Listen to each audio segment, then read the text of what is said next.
Hello students, কেমন আছো তোমরা? আশা করি সকলেই ভালো আছো, তোমাদের পড়াশোনা ভালো চলছে। তোমরা যারা 2026-এ মাধ্যমিক পরীক্ষা দিবে, তোমাদের টেস্ট পরীক্ষা কিন্তু আর কয়েকদিন পরে, স্কুল খুললেই তোমাদের টেস্ট পরীক্ষা শুরু হবে।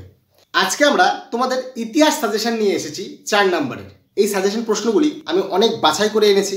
দেখো, টেস্টের প্রশ্নপত্র যেহেতু তোমাদের স্কুল করবে, তাই সাজেশনের পরিমাণ কিন্তু একটু বেশি। এটা খালি তোমাদের টেস্টের জন্য। যখন মাধ্যমিকের জন্য আমি ফাইনাল সাজেশন দেব, তখন কিন্তু প্রশ্নপত্র ছোট হয়ে যাবে। এবার তোমাদের মনে প্রশ্ন আসতে পারে যে দাদা, এই প্রশ্নপত্রগুলি কি 100% কমন আসবে? দেখো,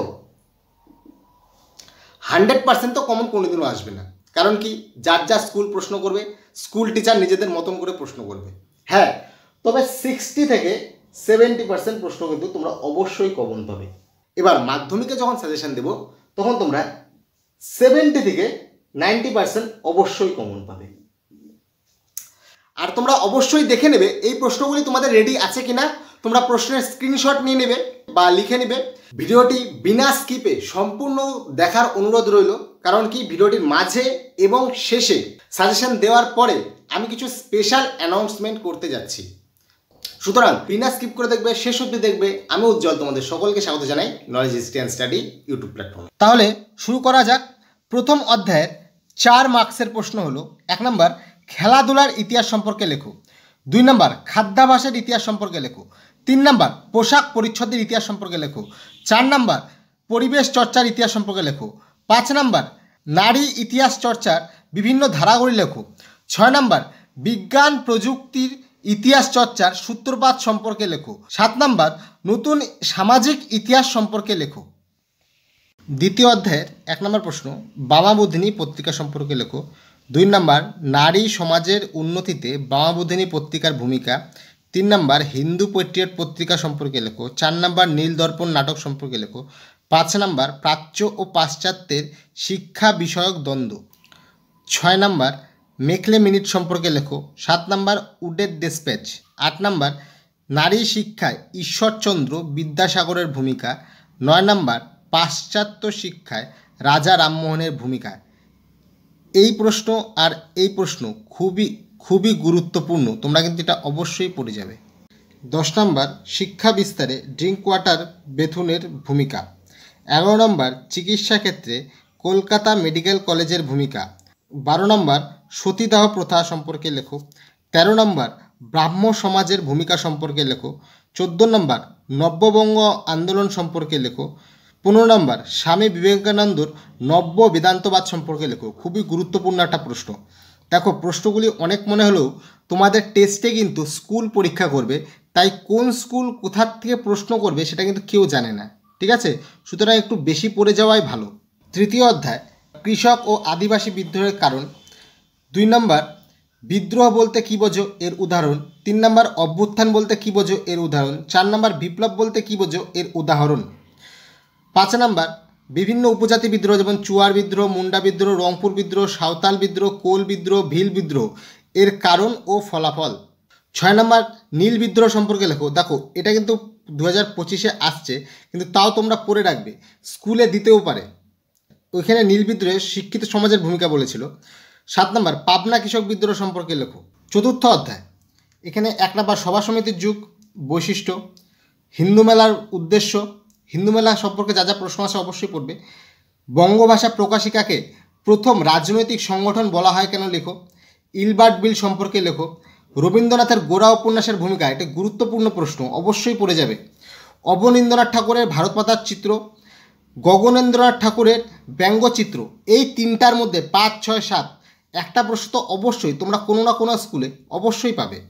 পঞ্চম অধ্যায়ের 1 নম্বর প্রশ্ন: শিক্ষার ক্ষেত্রে শ্রীরামপুর মিশনের ছাপাখানার ভূমিকা।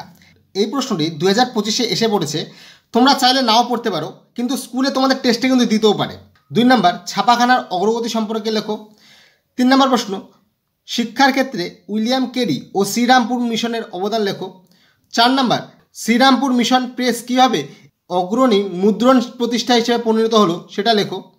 5 নম্বর ছাপা বইয়ের সঙ্গে শিক্ষা বিস্তারের সম্পর্কে লেখো। 6 নম্বর বাংলার ছাপাখানার বিকাশে উপেন্দ্র কিশোর রায়চৌধুরীর ভূমিকা লেখো। তোমরা চাইলে কিন্তু এর স্ক্রিনশট নিতে পারো। 7 নম্বর প্রশ্ন, বিজ্ঞান চর্চার ক্ষেত্রে ডক্টর মহেন্দ্রলাল সরকারের ভূমিকা। এই প্রশ্নেরই অন্তর্গত ISES এর আগের বার চলে এসেছে 2025-এ। 8 নম্বর প্রশ্ন, বসু বিজ্ঞান মন্দিরের ভূমিকা। 9 নম্বর প্রশ্ন, কারিগরি শিক্ষার ক্ষেত্রে বেঙ্গল টেকনিক্যাল ইনস্টিটিউটের ভূমিকা। এই প্রশ্নটি খুবই গুরুত্বপূর্ণ। এবং 10 নম্বর প্রশ্ন, রবীন্দ্রনাথ ঠাকুরের বিশ্বভারতী সম্পর্কে টিকা লেখো। ঠিক আছে, তোমাদের প্রশ্ন আসতে পারে যে বিশ্বভারতী সম্পর্কে লেখো। 6 নম্বর অধ্যায়, বঙ্গভঙ্গ বিরোধী আন্দোলনে কৃষক শ্রেণীর ভূমিকা। দেখো, কৃষক শ্রেণীর ভূমিকা, নারীদের ভূমিকা, শ্রমিকদের ভূমিকা, এগুলি কিন্তু অবশ্যই গুরুত্বপূর্ণ, কোনো না কোনো একটি ভূমিকা অবশ্যই আসবে। অসহযোগ আন্দোলনে বাংলার কৃষক শ্রেণীর ভূমিকা, আইন অমান্য আন্দোলন সম্পর্কে লেখো, ভারত ছাড়ো আন্দোলন সম্পর্কে লেখো, কৃষক ও শ্রমিক শ্রেণীর ভূমিকা লেখো, AITUC all India trade union Congress খুবই গুরুত্বপূর্ণ। তারপর মিরাট ষড়যন্ত্র খুবই গুরুত্বপূর্ণ। এবার 7ম অধ্যায়, আইন অমান্য আন্দোলনে নারীদের ভূমিকা, বিপ্লবী আন্দোলনে নারীদের ভূমিকা, তারপর বিভিন্ন নারী বিপ্লবী যেমন লীলা নাগ, মাতঙ্গিনী হাজরা, প্রীতিলতা ওয়াদেদার, বীণা দাস, কল্পনা দত্ত, এদের ভূমিকা। তারপর আজাদ হিন্দ ফৌজ সম্পর্কে লেখো। আজাদ হিন্দ ফৌজ সম্পর্কে আরেকটি প্রশ্ন মনে রাখবে যে আজাদ হিন্দ ফৌজে নারী বাহিনীর ভূমিকা, শ্রীমতী লক্ষ্মী স্বামীনাথনের ভূমিকা, এটি কিন্তু মনে রাখবে, প্রশ্ন আসতে পারে। মাস্টারদা সূর্য সেন সম্পর্কে লেখো। 6 নম্বর প্রশ্ন, কার্লাইল সার্কুলার। 7 নম্বর প্রশ্ন, লাহোর ষড়যন্ত্র, আলিপুর বোমা মামলা সম্পর্কে লেখো, টিকা লেখো। 8 নম্বর প্রশ্ন, বেঙ্গল ভলেন্টিয়ার্স। এই বেঙ্গল ভলেন্টিয়ার্সের মধ্যে অলিন্দ যুদ্ধটা কিন্তু অবশ্যই মনে রাখবে, বিনয় বাদল দীনেশ। তারপর পুনা চুক্তি মনে রাখবে। 8 নম্বর অধ্যায়, উদ্বাস্তু সমস্যা, নেহরু লিয়াকত চুক্তি, রাজ্য পুনর্গঠন কমিশন। দেখো, এর আগের বার তোমাদের এই দেশীয় রাজ্যের পুনর্গঠন চলে এসেছে, তাও তোমরা সেই দেশীয় রাজ্যগুলির আলাদা আলাদা রাজ্যগুলি সম্পর্কে জেনে রাখবে, যেমন হায়দ্রাবাদ, জুনাগড়, কাশ্মীর, এগুলি সম্পর্কে জেনে রাখবে। আর তোমরা অবশ্যই ভিডিওটি স্কিপ করবে না, লাস্টে তোমাদের জন্য কিন্তু কিছু অ্যানাউন্সমেন্ট আছে। আশা করি সকলেই তোমরা সাজেশন দেখে নিয়েছো, কেউ টুকে নিয়েছো, কেউ স্ক্রিনশট নিয়ে নিয়েছো। এইবার আসি স্পেশাল অ্যানাউন্সমেন্টে। দেখো, আমাদের এই চ্যানেলে কিন্তু খালি সাজেশন দেওয়া হয় না, ইতিহাস ডেডিকেশনের সঙ্গে পড়ানো হয়। তোমরা চ্যানেলে গিয়ে দেখো, ক্লাস 11 এবং 12-এর প্রত্যেকটা সেমিস্টারের ইতিহাস ডিটেলসে পড়ানো হয়েছে। তাহলে তোমাদের জন্য কি আছে? তোমরা অনেকেই আছো যারা পড়াশোনা এখনও শুরু করোনি, টেস্টের পর ঠিকঠাক পড়াশোনা শুরু করবে, টেস্টের জন্য কোনো রকম পড়াশোনা করছো। তাদের জন্য বলছি, আমাদের এই চ্যানেলে তোমাদের জন্য ডিটেলসে ইতিহাস পড়ানো হবে, প্রত্যেকটা অধ্যায় কভার করা হবে, প্রত্যেকটি টপিক পড়ানো হবে। এবার তোমাদের মনে জাগতেই পারে যে দাদা খালি সাজেশন পড়লেই তো হবে। দেখো, এটা কিন্তু তোমাদের ভুল ধারণা। গত বছরের মাধ্যমিক প্রশ্নপত্র তোমরা একটু দেখে নেবে, বা তোমাদের সিনিয়র দাদা দিদিদের কাছ থেকে একটু শুনে নেবে। পরীক্ষার প্রশ্নপত্র কিন্তু ঘুরিয়ে এসেছিল। যারা সাজেশন পড়ে গিয়েছে তারা একটু বিপদে পড়েছে, যারা ডিটেলসে পড়ে গিয়েছে তাদের কিন্তু পরীক্ষা খুবই ভালো হয়েছে। সুতরাং আমাদের এই চ্যানেলে খালি সাজেশন না, পড়ানো হয়, পড়ানোর ওপর বিশ্বাস করা হয়।